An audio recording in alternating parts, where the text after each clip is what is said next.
3일째 되던 날에 갈릴리에 있는 가나라는 마을에서 결혼식이 열렸습니다. 예수님의 어머니도 결혼식에 참석하였고 예수님과 그분의 제자들도 결혼식에 초대받았습니다. 포도주가 바닥났을 때 예수님의 어머니가 예수님께 이 집에 포도주가 다 떨어졌구나 라고 말해 주었습니다. 예수님께서는 어머니 왜 저에게 이런 부탁을 하십니까? 저의 때가 아직 오지 않았습니다. 라고 대답하셨습니다. 예수님의 어머니는 하인들에게 그분이 시키시는 일은 무엇이든 하여라 하고 말해 두었습니다. 그 집에는 돌로 만든 물 항아리가 6개 있었습니다. 유대인들이 정결 예식에 사용하는 항아리들이었습니다. 그것은 각각 물 2-3동이를 담을 수 있는 항아리였습니다. 예수님께서 하인들에게 항아리에 물을 채워라 하고 말씀하셨습니다. 하인들은 항아리에 물을 가득 채웠습니다. 그러자 예수님께서는 그들에게 자, 이제 그것을 퍼다가 잔치를 주관하는 사람에게 갖다 주어라 하고 말씀하셨습니다. 하인들은 물을 떠서 잔치를 주관하고 있는 사람에게 갖다 주었습니다. 하인이 떠다 준 물을 잔치를 주관하는 사람이 맛보았을 때 그 물은 포도주가 되어 있었습니다. 그는 그 포도주가 어디에서 난 것인지 알지 못하였지만 물을 가져온 하인들은 알고 있었습니다. 잔치를 주관하는 사람은 신랑을 불렀습니다.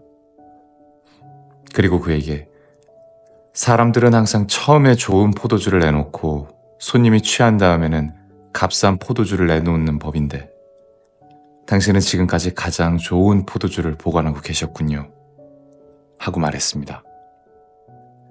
예수님께서는 이 첫 번째 표적을 갈릴리 가나에서 행하셨으며 거기서 그의 영광을 보여주셨습니다. 그러자 그의 제자들이 그를 믿게 되었습니다. 이 일이 있은 후 예수님께서는 그의 어머니와 형제들과 제자들과 함께 가버나움이라는 마을로 가서 며칠 동안 머무르셨습니다. 유대의 명절인 유월절이 가까워오자 예수님께서는 예루살렘으로 올라가셨습니다. 예수님께서는 성전 뜰 안에서 소와 양과 비둘기를 팔고 있는 사람들과 또 상에 앉아서 돈을 바꿔주는 사람들을 보셨습니다.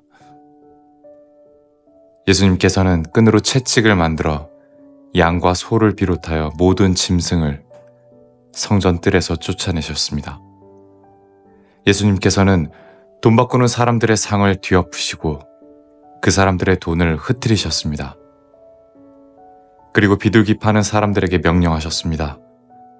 이것들을 여기서 치워라. 내 아버지의 집을 시장터로 만들지 마라. 이때 제자들은 성경의 주님의 집에 대한 나의 열심이 불처럼 나를 삼켜버렸다 라고 기록된 것을 생각하였습니다. 유대인들은 예수님께 당신은 당신에게 이런 일들을 행할 권리가 있다는 것을 증명할 무슨 표적을 행할 수 있습니까? 하고 물었습니다. 예수님께서는 이 성전을 허물어라. 그러면 내가 3일 만에 이것을 다시 세우겠다. 라고 대답하셨습니다. 그러자 유대인들은 이 성전을 건축하는데 46년이 걸렸는데 당신이 3일 만에 다시 세우겠다는 겁니까? 라고 반문했습니다. 그러나 예수님께서 말씀하신 성전은 그분 자신의 몸을 가리키는 것이었습니다. 예수님께서 죽은 자들 가운데서 부활하신 후에 그분의 제자들은 예수님께서 이렇게 말씀하신 것을 기억하였고 그들은 성경과 예수님께서 하신 말씀을 믿었습니다. 예수님께서 예루살렘에 계시는 유월절 기간 동안 많은 사람들이 그분이 행하시는 표적을 보고 예수님을 믿었습니다. 그러나 예수님께서는 모든 사람을 알고 계셨기 때문에 자기 자신을 그 사람들에게 맡기지 않으셨습니다. 예수님께서는 사람들의 마음속에 무엇이 들어있는지 알고 계셨기 때문에 사람에 대해서 어느 누구의 증언이 필요가 없었습니다. 바리새인들 중에 니고데모라는 사람이 있었습니다. 그는 유대 공의회 의원 중 한 사람이었습니다. 어느 날 밤 니고데모가 예수님을 찾아왔습니다. 그는 선생님, 우리는 당신이 하나님께로부터 오신 선생님이란 것을 압니다. 하나님께서 함께 하시지 않는다면 아무도 선생님께서 하셨던 일들을 행할 수 없습니다. 라고 말했습니다. 예수님께서 대답하셨습니다. 내가 너에게 진리를 말한다. 누구든지 다시 태어나지 않으면 하나님의 나라를 볼 수 없다. 니고데모가 예수님께 물었습니다. 사람이 이미 나이가 많아 어른이 되었는데 어떻게 다시 태어날 수 있겠습니까? 어머니의 태안에 다시 들어가 2번씩이나 태어날 수 있겠습니까? 예수님께서는 이렇게 대답하셨습니다. 내가 너에게 진리를 말한다. 누구든지 물과 성령으로 태어나지 않는다면 그 사람은 하나님의 나라에 들어갈 수 없다. 사람이 육체적으로는 그의 부모로부터 태어나지만 영적으로는 성령으로부터 태어난다. 내가 너에게 다시 태어나야 한다라고 말한 것에 너무 놀라지 마라. 바람은 제 맘대로 부는 법이다. 너는 바람 부는 소리는 듣지만 그 바람이 어디서부터 와서 어디로 가는지는 알지 못한다. 성령으로 다시 태어나는 모든 사람도 이와 같다. 니고데모는 이런 일이 어떻게 가능할 수 있습니까? 라고 물었습니다. 예수님께서 대답하셨습니다. 너는 이스라엘의 선생인데도 이 일들을 이해하지 못하느냐? 내가 너에게 진리를 말한다. 우리는 우리가 아는 것을 말하고 우리가 본 것을 증언한다. 그러나 너희는 우리가 증언한 것을 받아들이지 않고 있다. 내가 너희에게 이 세상 일들에 대해 말했는데도 너희는 나를 믿지 않는데 내가 너희에게 하늘의 일들을 말한다면 너희가 어떻게 믿겠느냐? 하늘에서 내려온 사람, 곧 인자 외에는 하늘에 올라간 사람이 아무도 없다. 모세가 광야에서 뱀을 높이 들었던 것처럼 인자도 들려야 한다. 그것은 그를 믿는 사람들에게 영생을 얻게 하기 위해서이다. 이와 같이 하나님께서는 세상을 사랑하여 독생자를 주셨다. 이는 누구든지 그의 아들을 믿는 사람은 멸망하지 않고 영생을 얻게 하려 하심이다. 하나님께서는 세상을 심판하시기 위해 그의 아들을 세상에 보내신 것이 아니라 자기 아들을 통하여 세상을 구원하시기 위해 아들을 보내신 것이다. 하나님의 아들을 믿는 사람은 유죄 판결을 받지 않는다. 그러나 그를 믿지 않는 사람은 이미 유죄 판결을 받은 것이다. 그것은 사람이 하나님의 독생자의 이름을 믿지 않았기 때문이다. 판결 내용은 이렇다. 빛이 세상에 와 있지만 사람들은 빛보다는 어두움을 더 좋아하였다는 것이다. 그들이 어두움을 더 좋아하는 것은 그들의 행위가 악하기 때문이다. 악을 행하는 사람마다 빛을 미워하며 또한 빛으로 말미암아 자기의 행위가 폭로되는 것이 두려워 빛을 향해 나오지 않는다. 그러나 진리를 행하는 사람은 그가 행한 모든 일들이 하나님을 통하여 행한 것이라는 사실을 나타내기 위해 빛을 향해 나온다. 이 일이 있은 후 예수님과 그의 제자들은 유대 지방으로 갔습니다. 예수님께서는 거기서 그의 제자들과 함께 머무르시면서 사람들에게 세례를 주셨습니다. 세례자 요한도 살렘 근처에 있는 에논에서 세례를 주었습니다. 이는 그곳에 물이 많고 사람들도 계속해서 자기에게 나아왔기 때문입니다. 이때는 요한이 아직 감옥에 갇히기 전이었습니다. 요한의 제자들 중 몇 사람과 유대인 사이에 정결 예법에 대한 논쟁이 벌어졌습니다. 그래서 그들은 요한에게 와서 선생님, 요단강 동편에서 선생님과 함께 계시던 분, 즉 선생님께서 이전에 증언하셨던 그분이 지금 세례를 주고 계시며 모든 사람들이 그분에게로 가고 있습니다. 라고 말했습니다. 요한이 대답했습니다. 하늘에 하나님께서 주지 않으시면 사람은 아무것도 받을 수 없다. 너희들은 나는 그리스도가 아니며 그분보다 앞서 보냄을 받은 사람이다 라고 말한 것을 들은 증인들이다. 신부의 주인은 신랑이다. 신랑을 기다리며 그가 오는 소리에 귀 기울이는 신랑의 친구는 신랑의 소리를 듣고 대단히 기뻐한다. 나의 기쁨도 이와 똑같은 것이다. 나의 기쁨이 이제 이루어졌다. 그분은 점점 더 위대해질 것이고 나는 점점 더 사람들의 관심에서 멀어지게 될 것이다. 위로부터 오신 분은 모든 것 위에 계신 분이다. 땅으로부터 온 사람은 땅에 속하여 땅의 일을 말한다. 그러나 하늘로부터 오신 분은 모든 것 위에 계신 분이다. 그분은 그가 보고 들었던 것들을 증언하신다. 그러나 아무도 그분의 증언을 받아들이지 않는다. 그분의 증거를 받아들이는 사람은 하나님이 참되신 분이라는 사실을 인정한다. 하나님께서 보내신 그분은 하나님의 말씀을 전하신다. 하나님께서는 그분에게 성령을 한없이 주셨다. 아버지는 아들을 사랑하셔서 모든 것을 그의 손에 맡기셨다. 아들을 믿는 사람은 영생이 있지만 아들을 거역하는 사람은 생명을 보지 못하고 도리어 그에게서 하나님의 진노가 있을 것이다.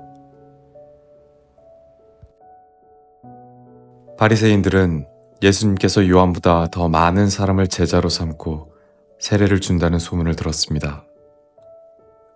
그러나 사실 예수님께서 직접 사람들에게 세례를 주신 것이 아니라 제자들이 세례를 준 것이었습니다. 예수님께서는 바리새인들이 자기에 대하여 이야기하고 있다는 것을 아시고 유대를 떠나 다시 갈릴리로 가셨습니다. 갈릴리로 가려면 사마리아 지방을 거쳐가야만 했습니다. 예수님께서는 사마리아에 있는 수가라는 마을로 들어가셨습니다. 이 마을은 야곱이 자기 아들 요셉에게 주었던 밭에서 그리 멀지 않은 곳에 있었습니다. 그곳에 야곱의 우물이 있었습니다. 예수님께서는 사마리아에 있는 수가라는 마을로 들어가셨습니다. 이 마을은 야곱이 자기 아들 요셉에게 주었던 밭에서 그리 멀지 않은 곳에 있었습니다. 그곳에 야곱의 우물이 있었습니다.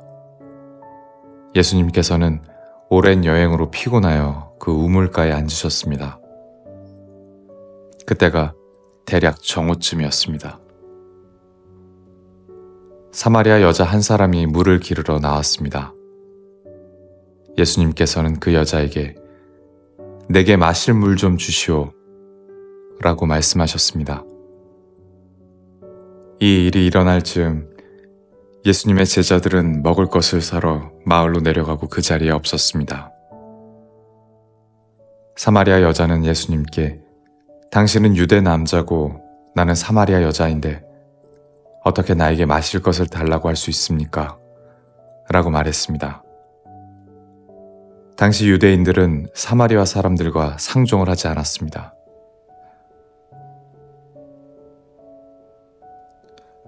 예수님께서는 그 여자에게 이렇게 대답하셨습니다. 당신이 하나님께서 주시는 선물이 무엇인지 또 내게 마실 것을 달라라고 말하는 사람이 누구인지 알았더라면 오히려 당신이 그 사람에게 구하였을 것이고 그러면 그가 당신에게 생명의 물을 주었을 것이요. 그 여자가 말했습니다. 선생님, 당신에게는 물 기를 도구도 없고 이 우물은 매우 깊은데 어디서 그 생명의 물을 구한단 말입니까? 당신이 우리 조상 야곱보다 더 큰 분이란 말씀이십니까? 야곱은 우리에게 이 우물을 주신 분입니다. 그분도 친히 이 우물에서 물을 길러 마셨고 그분의 아들들과 가축들도 그렇게 했습니다. 예수님께서는 이 물을 마시는 사람은 다시 목마를 것이요. 그러나 내가 주는 물을 마시는 사람은 누가 되었던 간에 영원히 목마르지 않을 것이요. 내가 주는 물은 그 사람 안에서 계속 솟아나 영원한 생명을 가져다 주는 우물이 될 것이요. 라고 대답하셨습니다. 사마리아 여자는 예수님께 선생님, 저에게 그런 물을 주셔서 제가 다시는 목이 마르지 않을 뿐더러 물을 기르러 여기에 오지 않게 해주십시오. 라고 말했습니다. 예수님께서는 그 여자에게 가서 당신 남편을 불러 이리로 데려오시오. 라고 말씀하셨습니다. 그 여자는 예수님께 저는 남편이 없습니다. 라고 대답했습니다. 그러자 예수님께서는 당신이 남편이 없다고 한 말은 맞는 말이오. 실제로 당신은 남편이 5명이나 있었고 지금 당신과 함께 사는 남자도 당신 남편이 아니오. 당신이 방금 전에 말한 것은 틀린 말이 아니었소. 라고 말씀하셨습니다. 그 여자는 선생님, 제가 보기에 선생님께서는 예언자이십니다. 우리의 조상들은 이 산에서 예배하였으나 유대인들은 예배할 수 있는 유일한 장소는 예루살렘에 있다고 주장합니다. 라고 말했습니다. 예수님께서는 이렇게 말씀하셨습니다. 여인이여, 나를 믿으시오. 이 산에서도 아니고 예루살렘에서도 아닌 당신네들이 아버지께 예배할 때가 올 것이오. 사마리아 사람인 당신네들은 알지 못하는 것을 예배하나 우리 유대인들은 우리가 알고 있는 것을 예배하오. 그것은 구원이 유대인들로부터 나오기 때문이오. 그러나 참되게 예배하는 사람들이 영과 진리로 아버지께 예배할 때가 올 것인데 지금이 바로 그때요. 그리고 하나님께서는 이렇게 예배하는 사람들을 찾고 계시오. 하나님께서는 영이시기 때문에 하나님께 예배하는 사람들은 반드시 영과 진리로 예배해야만 하오. 그 여자는 그리스도라고 불리는 메시아가 오실 것이라는 사실을 알고 있습니다. 그분이 오시면 우리에게 모든 것을 설명해 주실 것입니다. 라고 말했습니다. 그러자 예수님께서 여자에게 말씀하셨습니다. 지금 당신과 이야기하고 있는 내가 바로 그 메시아요. 바로 그때 예수님의 제자들이 마을에서 돌아왔습니다. 그들은 예수님께서 여자와 이야기하고 있는 것을 보고 무척 놀랐습니다. 그러나 아무도 선생님 무엇을 구하고 계십니까? 라거나 선생님 무슨 일로 그 여자와 이야기하고 계십니까? 라고 묻는 사람이 없었습니다. 그 여자는 물 항아리를 버려두고 마을로 돌아가 사람들에게 말했습니다. 여러분, 이리 와서 내 과거 일을 다 말해준 사람을 한번 보세요. 이분이 메시아가 아닐까요? 그러자 사람들이 마을에서 나와 예수님께로 왔습니다. 그 사이 제자들은 예수님께 선생님, 음식을 좀 드시지요 라고 청했습니다. 그러나 예수님께서는 나에게는 너희들이 알지 못하는 먹을 음식이 있다. 라고 대답하셨습니다. 그러자 제자들은 자기들끼리 누가 예수님께 먹을 것을 갖다 드렸을까? 라고 말했습니다. 예수님께서 이들에게 말씀하셨습니다. 나의 음식은 나를 보내신 분의 뜻을 행하고 그분의 일을 완수하는 것이다. 너희들은 넉 달이 지나야 추수 때가 될 것이다. 라고 말하지 않느냐? 그러나 나는 너희에게 말한다. 눈을 들어 밭을 보아라. 이미 곡식이 익어 추수할 때가 되었다. 추수한 사람은 벌써 추수한 대가로 품삯을 받고 영색을 위한 곡식을 추수하는 중이다. 그래서 씨를 뿌린 사람은 추수하는 사람과 함께 기뻐할 수 있게 될 것이다. 그러므로 한 사람은 씨를 뿌리고 다른 사람은 추수한다라고 하는 말은 진리이다.